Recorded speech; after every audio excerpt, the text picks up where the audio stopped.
হেমন্তের অভিসম্পাতে রিক্ত কিঞ্চন কানন ভূমি, বসন্তে হোক দৈন্য বিমোচন নবলাবণ্য ধনে।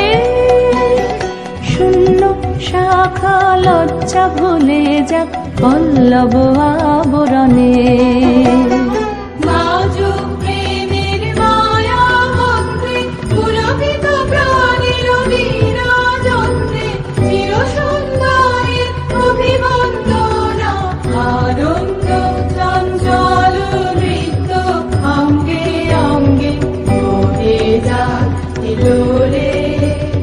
Lore,